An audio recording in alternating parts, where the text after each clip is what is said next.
Answering அப்போ இருந்தது. இப்போ செங்கோட்டையனுக்கு எவ்வளோக்கு கணக்கு பார்த்தா தெரியும். அமைச்சர் செங்கோட்டை அவர் சென்னை விவசாயி. அவர் போன சட்டத்துறை அமைச்சர் அவர்கள், பேரவைத் தலைவர் அவர்களே, மாண்புமிகு உறுப்பினர் வந்து போற போக்கில் அப்படியே நகைச்சுவையோட சிரிச்சுக்கிட்டே வந்து போராட்டங்கள் இல்லாத ஒரு ஆட்சின்னு சொன்னாரு.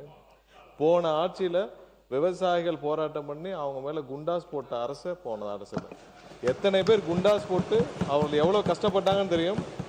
விவசாயிகள் போராட்டம் கடுமையாக அடக்கப்பட்டது, எல்லா இடத்துலையும் அடக்கப்பட்டது. அவ்வளவு வழக்குகள் இன்னும் நிலுவையில் இருக்குது. அவ்வளவு பேர் நிலுவையில் உள்ள வழக்குகளை வாபஸ் பெற சொல்லி போன வாரம் தான் விவசாயிகள் சார்பாக பெரிய கோரிக்கையும் வைக்கப்பட்டது. ஸோ அதை வந்து இங்கே குறிப்பிட விரும்புகிறேன். நன்றி. உறுப்பினர் நீங்க பேசலாம்.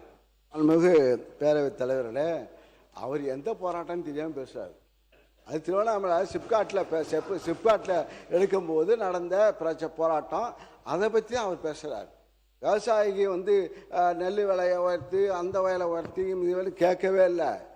வறட்சி திடீர்னு மழை பெய்யும். எங்கள் ஆட்சியில் திடீர்னு, உங்கள் ஆட்சியில் மழையே பெய்யல.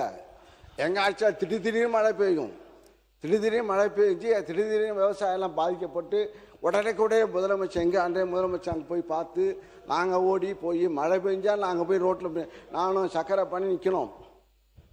ஆக போய் எங்கள் தஞ்சை டெல்டா போய் தான் நிற்போம்.